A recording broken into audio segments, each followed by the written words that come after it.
People often wonder, why is it so powerful when you go no contact with your ex narcissist?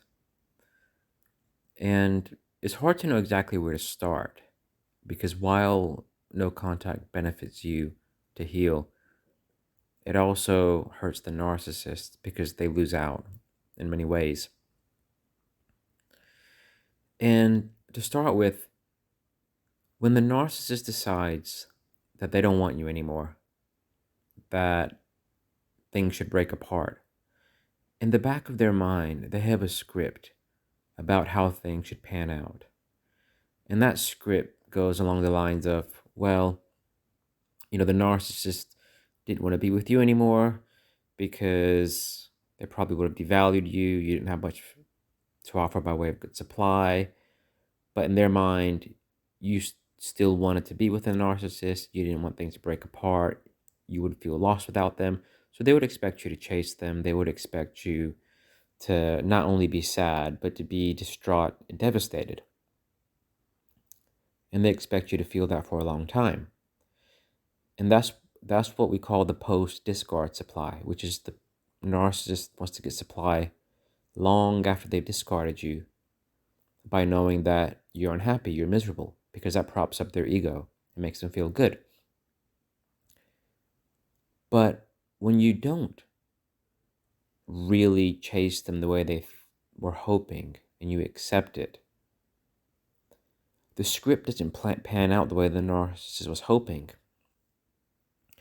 And that stuns them in a way because all of a sudden they had a story written in their mind of how things would pan out, but that's not happening.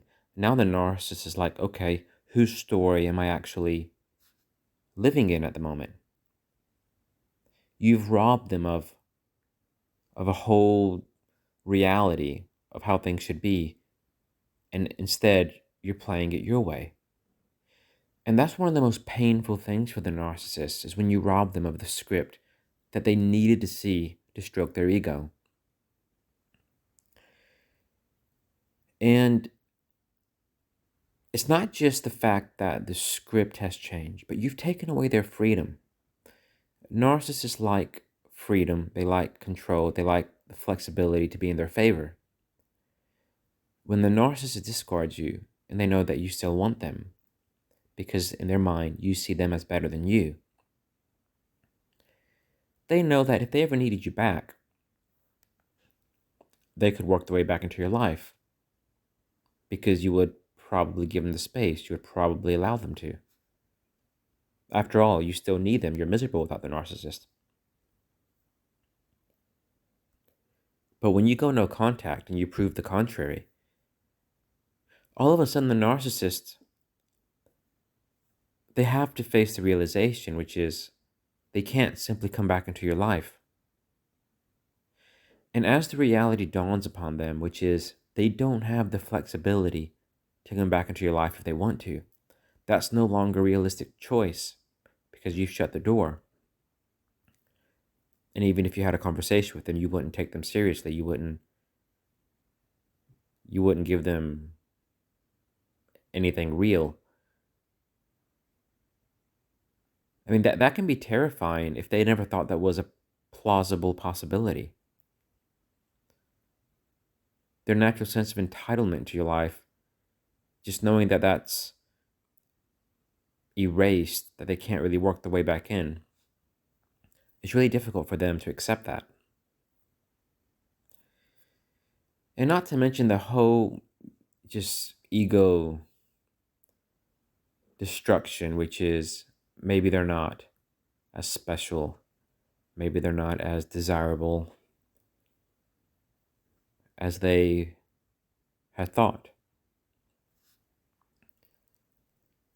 All that means that they see you as somebody who's worth more than they thought some time ago. They can't help. It doesn't matter how much they hate you. It doesn't matter how temperamental they get. Because cluster bees are really good at just pushing people out the door. And they get very temperamental. Kind of like,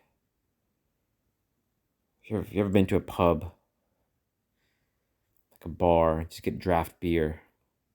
And sometimes the whole pint just fizzes up, kind of like unstable when they put a new barrel.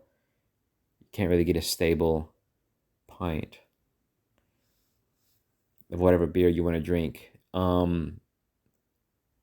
That's kind of how the narcissist feels. They just lose all sense of stability. And it just puts them into this really difficult situation where they can't help but see you as being somebody of higher worth, of higher value, more desirable. And whereas before maybe they thought they were the desirable one and you'd be chasing after them, and they would get the ego stroke by you being miserable. Now what's happened is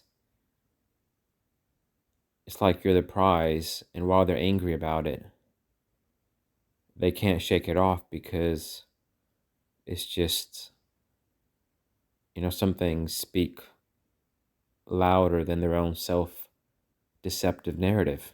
So their own kind of self-deceptive narrative just gets squandered while this realization just overwhelms them.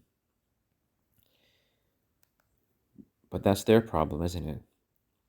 It's not your problem.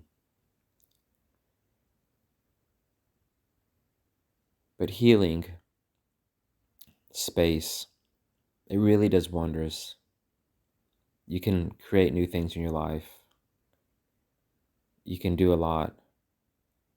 And then occasionally you can just kind of sit back and wonder, thinking,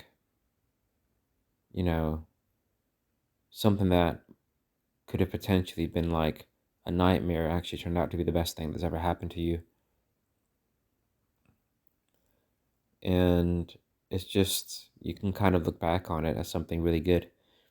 Whereas the narcissist, because they don't grow, because they play games, they'll never bounce out of that in a productive way like you. For them, it's just going to corrode them. It just means they become more bitter. And they'll have one eye in trying to get you back if you successfully apply no contact and move on. But as long as you have moved on, then it's not a problem, because where there's no leeway and there's no scope. It's like the tap is leaking and you're just getting annoyed by the noise. You just shut it off and then noise is gone. Thanks for watching.